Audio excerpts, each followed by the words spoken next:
What's going on, guys? Welcome back to the channel.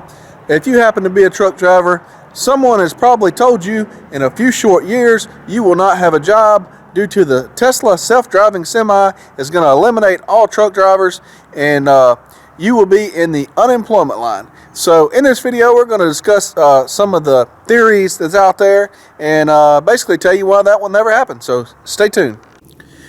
Alright guys, so step one, the first thing a truck has to do is hook up to a trailer. So I'm going to approach this based on all trailer types, kind of just talk about in general. I pull a flatbed, so a lot of it will be towards that, but a lot of it will also be toward reefer and dry van, that sort of stuff. Alright guys, so someone will have to program these trucks to tell them what you want them to do.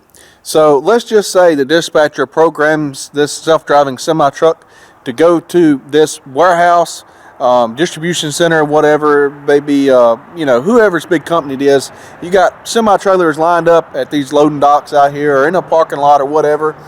You program this self-driving semi here to go pick up trailer number, let's just say 101. So it's supposed to drive down through this parking lot by itself and look for trailer number 101. How does it figure that out? I have no idea. But let's just say that it does find trailer 101. Okay, it's got to hook up to trailer 101 now. It's going to back up to the trailer, and it's going to have to assume, I guess, that the trailer height is the right height of the truck in order to couple up and not jump the fifth wheel. If it jumps the fifth wheel, it's going to back up, and the trailer is going to hit the back of the cab and crush the back of the truck. And the front of the trailer, if it's a reefer unit, crush the reefer unit. Okay? Then the trailer is hung up in the truck. Now what? Okay, so let's assume that it's the right height and it successfully latches the fifth wheel. It has to do a tug test. Will it be able to do a tug test with the brakes and everything on the trailer and pull against it to see that that latch is securely locked in place? Let's assume that they got that figured out. Next thing is, it's going to hook up these air hoses and this light cord right up here. Those are called glad hands for those of you who do not drive a truck. It has to hook those up in the light connection. Okay, how's it going to hook those up? I have no idea. Let's assume somehow it does. Okay, it has to come back here. This is your landing gear. It's going to be on the ground. It has to crank this landing gear up. It has a manual handle. I'm not sure how that truck's going to, you know, manually raise up that landing gear. You can tell me in the comments, I suppose, because I have no idea. The next thing that it has to do is it has to perform a pre-trip on this trailer to ensure that it is safe to be pulled down the highway. It can do a light check based off resistance, so it can kind of check that. But what it can't check is the tires, like not the air pressure. It could check air pressure if you got sensors in there, but it cannot check the shape that the tires are in. Say if you got a big piece of hunk missing out of it, or this tire slick, that sort of thing. You hook it up to the trailer, don't know who pulled it last. They liable to locked up the brakes, slid flat spots all the way down to the wire. How's that truck going to determine that and see that that trailer is safe to tow down the highway? Maybe the last person that pulled that trailer, or last truck that pulled that trailer, run over something and tore half the suspension out from under there. Maybe it's got air leaks. How's that truck going to determine that this trailer is safe to tow down the road?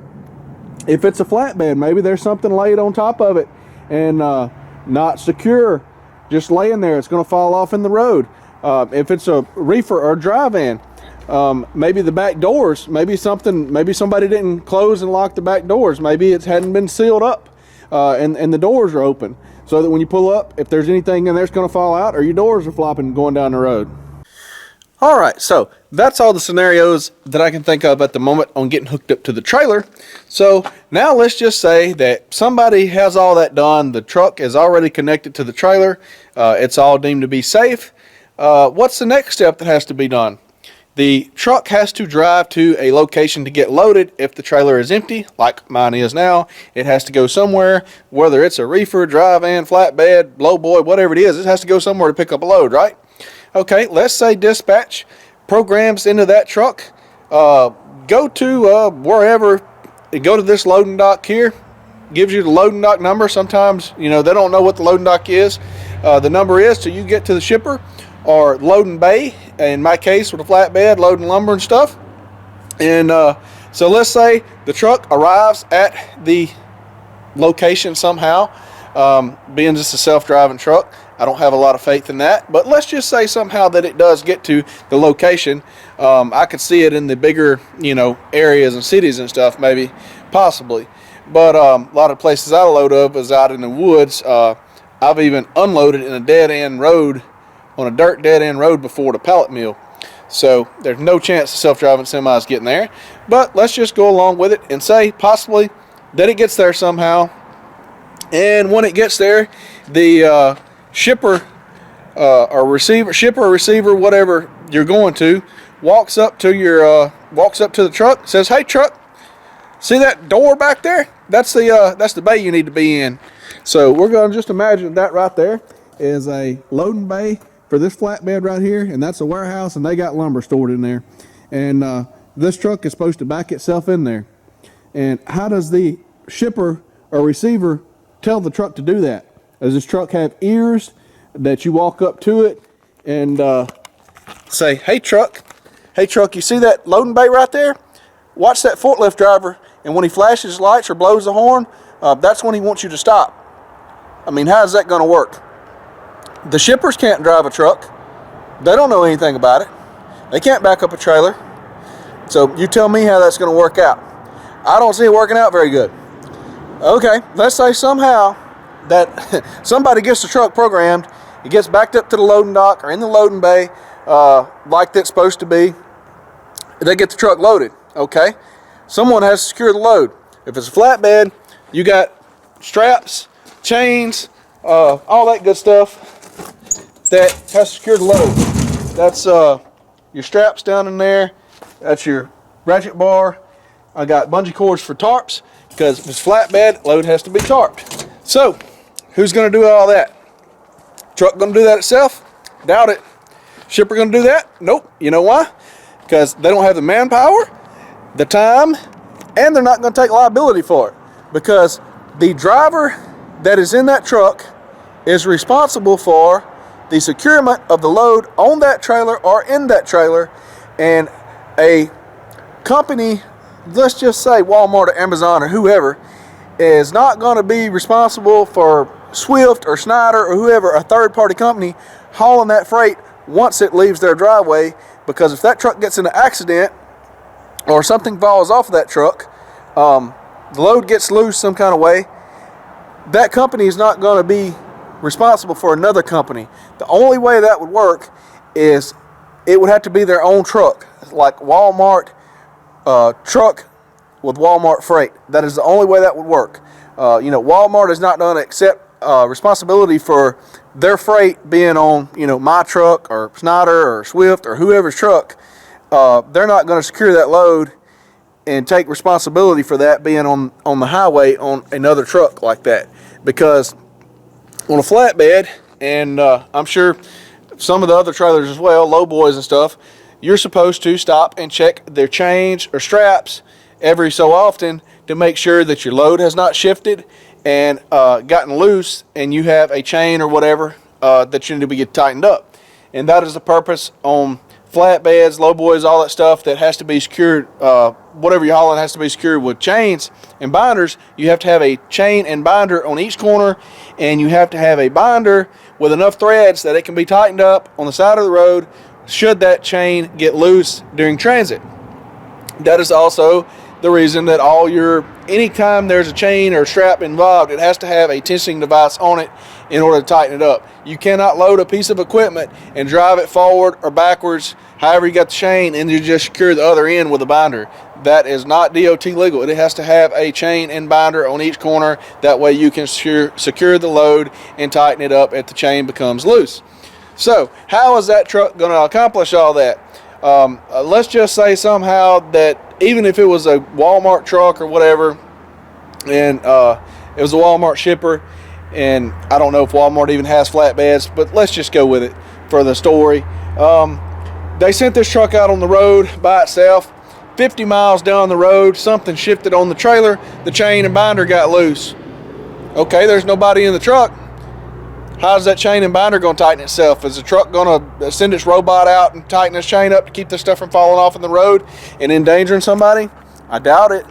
All right, guys, so since I'm pulling a flatbed here, we're going to talk about the tarps for a minute. The tarps weigh about 90 pounds. These do. They do make some lighter ones that are about 60 pounds or so, 65, something like that. I'm going to get some of them one of these days. I've been saying that for a while, just hadn't done it.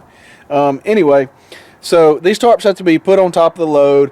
They have to be pulled down. They have to be bungeed to the side of the trailer, made everything watertight and secure so that it don't blow off going down the road. Is that truck going to be capable of doing that? Yeah, I don't think so, unless it comes with its own robot. It takes about an hour to do this. It's about 30 minutes on each end, so it's about an hour total per load, I suppose, time you figure. And you can do it a little quicker, depending on the load. It depends on a lot of things, the weather and the load you're hauling and whatever. So we'll just go, I always figure about an hour a load when you have to tarp and untarp it. Just add about an hour to your whatever your time you were thinking, is what I generally do. So anyway, this is another one of those things the shippers are not going to do. Our receivers are not going to untarp it. They don't have the manpower to do so. Most of these places receive 40, 50, 60 trucks a day on what I do, for the people I've talked to or whatever, and some of them more than that. So, they don't have the manpower. You figure how many hours that would add per day in that many trucks, what it would add, man, that would have to add to get that job done. And then again, it comes back to a liability issue if they don't want their employees on top of that truck dropping those tarps that could fall off, hurt themselves, sue the company, all that sort of stuff. So it's a liability deal as well as it is a time thing. So it's just something that's not going to happen, and a self-driving semi is not going to be able to do any of that. So you have to have a driver in the truck. Okay, so we got the truck trailer loaded, ready to hit the road. It's supposed to be a self-driving truck. Let's assume that it's got all the other deals worked out, or somebody helped it to get all that worked out. The truck's driving down the road. What happens in case of an emergency or unforeseen things on the highway that you see? Say there's something that falls out of somebody's truck in the road. What does this self-driving truck do? It slams on the brakes. You have a load of steel I-beams or something in here. It goes slam through the cab, causes a big accident or whatever. Instead of changing lanes or trying to figure out a different scenario, a best case scenario to lessen the possibility, or let's say that the truck comes over the top of a hill and there's traffic stopped in the road. There's nowhere for you to go. Is this truck programmed just to slam on the brakes? It can't stop. It crashes into those people and kills a bunch of people? Or, is it going to be programmed that it veers off to the shoulder where a human can make that decision? If you come over the hill, you got a split second. You see a bunch of people in the road. You got a second to think. Do you plow into those people, or do you try to take the ditch and save a bunch of people's lives? Is that truck going to be programmed like that? You tell me. So that's one scenario. Let's look at, say there's a fire truck or police vehicles coming. You're supposed to get over on the shoulder and slow down. How is that truck going to do in that situation? Is it just going to slam on the brakes and stop in the road? If you've got a line of these trucks following one another, you're not talking about one truck. You're talking about 10, 15, 20 trucks all following like most 18-wheelers do. And you see flashing lights, ambulance or something. What are all these trucks going to do? Are they going to all stop in the road and block the highway so no emergency services can get by and cause a traffic jam?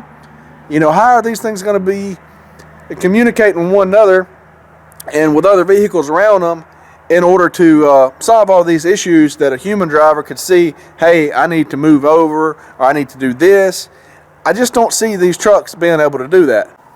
What do these trucks do in like school crossing zones where you have someone standing out there holding a stop sign, or construction zones where they flip the sign around that says slow? Is that truck going to be able to read the sign that says slow and proceed on? Or stop? Is the truck going to stop when the guy's standing on the shoulder of the road turning the sign around? How's that truck going to determine that? Is this truck going to be able to read? Yeah, I doubt it.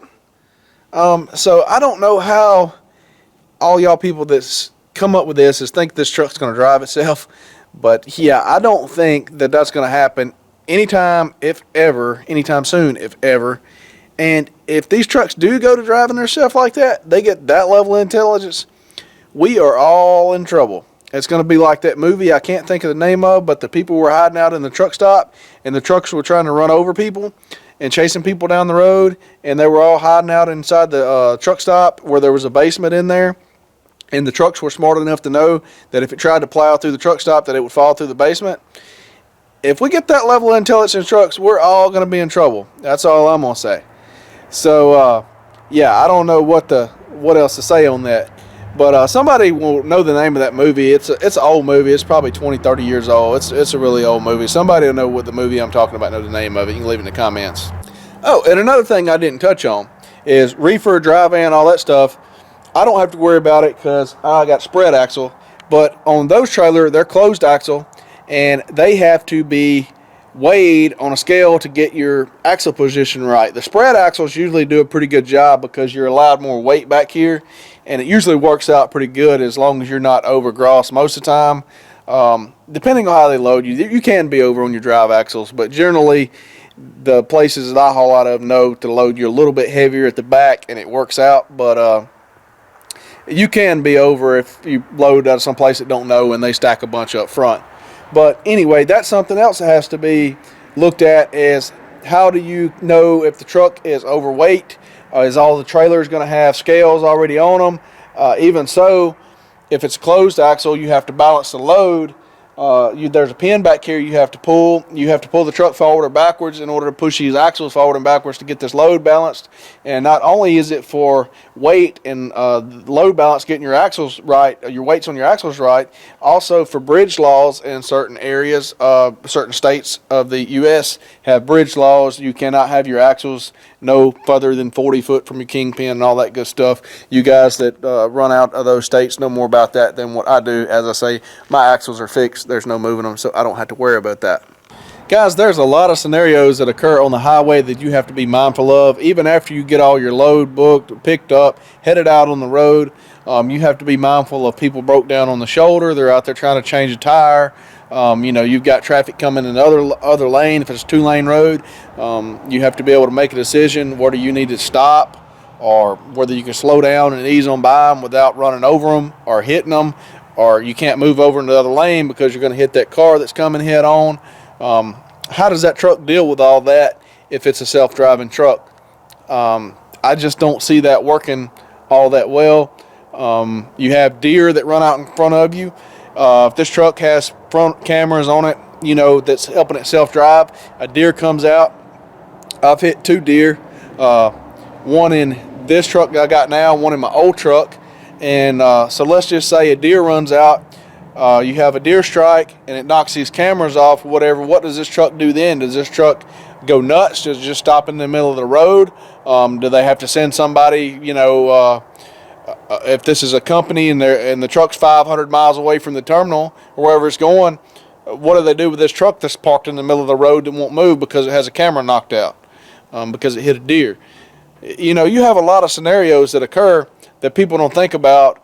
They just go what they hear on the news. All this Tesla self-driving semis or whatever, they're all going to take over, and truck drivers are not going to have no job, and you're just all going to have to go find something else to do. No, trains drive on tracks. Freight trains use tracks. They don't need to be steered anywhere. They follow the tracks. They still have people on that train. There's a reason for that. There's a lot of stuff that occurs that train cannot do by itself. It cannot unhook the cars, hook the cars, check the brakes, all that stuff, do the maintenance on it, check the oil in the engine, all that stuff, add oil to the engine, all that stuff while this train is hundreds of miles away from any other man. So a lot of that, on the electric semis, you won't have to check the oil and stuff. But like I say, there's still a lot of scenarios that there will have to be somebody in that truck. They may not be driving the truck on the interstate. They will get where they can put it on, like the Tesla cars and stuff, like an autopilot kind of deal. But there still has to be someone in that can take over, that can be paying attention to keep from something going wrong and killing a bunch of people. Airplanes have autopilot on them, and there's nobody up there hardly compared to the roadways. they still have pilots on board, because someone has to be there to take over and be trained to fly that plane in an emergency. Same thing is going to be with the semis and all that stuff. You will still have a driving job, even if it's not with a flatbed. Drive-in loads have to be secured with certain things on pallets or whatever. It has to be secured to the wall and the rail track with the straps, or load locks, all that stuff, and make sure that stuff does not move around. That's something that most shippers are not going to do. As I say, your receivers are not going to go in there. And if you do have receivers that do go in there, what are they going to do with all the securement, your load locks? They're just going to steal them, take them with them. I mean, they're probably not going to, let's just be honest, there's some not so honest people in the world. They're probably not going to just take that stuff off and lay it back in the floor. Somebody's going to wind up walking off with it if there's not, somebody there or something or other looking over things and taking care of what needs to be taken care of for the, owners of the trucking company or the truck or whatever, however that works out. So I think I've touched on a lot of bases here and give you guys something to think about. And you can let me know in the comments your thoughts and opinions. I just don't never see, trucks going down the road without a human inside of them. The only case where that would work is if they were going distribution center to distribution center. Say like Walmart had two, and they knew that these centers were 100 miles apart or whatever, and they drive, they get all the data for this route, and they was able to program a truck in this amount of miles. They've driven this hundreds of times, know all the details of the route, got it all programmed in there, and that the truck is loaded on that end, and it drives to this other distribution facility over here. And when it gets there, it pulls up to the gate, and a guard calls and has somebody out to have it pull in the yard and backs it in the bay or whatever. That is the only scenario I can see that working, and I really don't think that's the safest thing in the world, because again, you have other people on the road that could be broke down on the shoulder, stuff running out in front of you, and the answer is not always to slam on the brakes. Because that thing would probably pick up anything. If it's got to be programmed to pick up, a person running out in front of it to hit the brakes, if a garbage bag, which happens frequently, or some kind of plastic bag comes floating across the road in front of it, it's going to slam on the brakes when all it had to do was keep going, and possibly cause an accident behind it. If there's people following behind it, could run into the truck in the back, cause an accident that way. Possibly get someone injured or killed, cause a traffic jam, back up.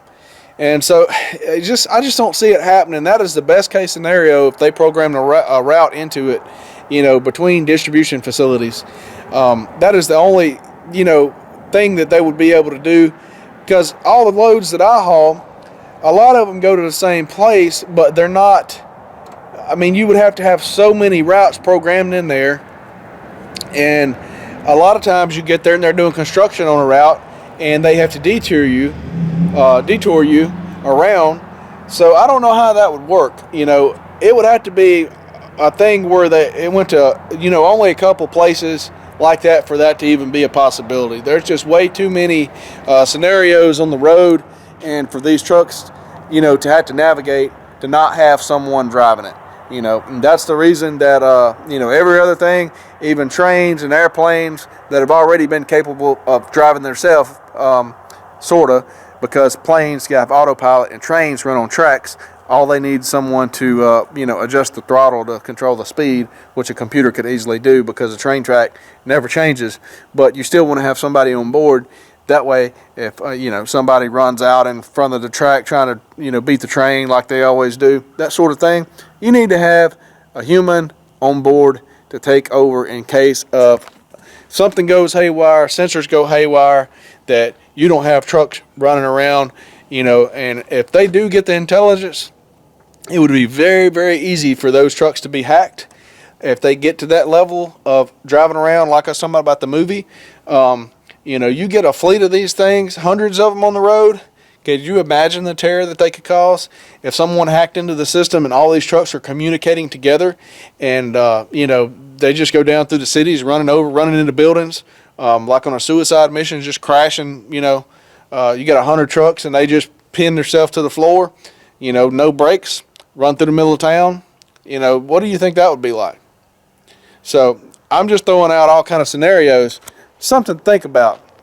And, you know, it's entirely possible that could happen if these trucks get to that level of intelligence and there's not a human on board to interact and take over in case the truck was hacked or whatever happened. So anyway, even a simple thing like a tire blowout, how does that truck react to that? What does it do? Does it call someone to have the tire changed? That's a daily occurrence on 18-wheelers all across the country, is having a tire blowout or running over road debris and needing to pull over and check something. What would that vehicle do in that situation? Does it pull over and call somebody and sit there on the shoulder for 2 hours to get there before it's, you know, says, okay, it's safe to move, and then it takes off again? I mean, you got to have somebody in there that when you hit something or you hear something you think you may have blew out a tire, that a human can pull over, get out, look, go, okay, things are okay, punch a button, let's go again, everything checks out, and then it takes back off. So I would not be too worried about losing your job as a truck driver in the next lifetime. You'll be long gone before that ever happens, I'm pretty sure.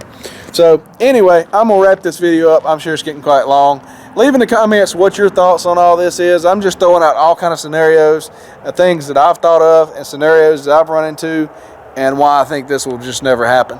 So anyway, thanks for watching. We'll see you guys in the next video.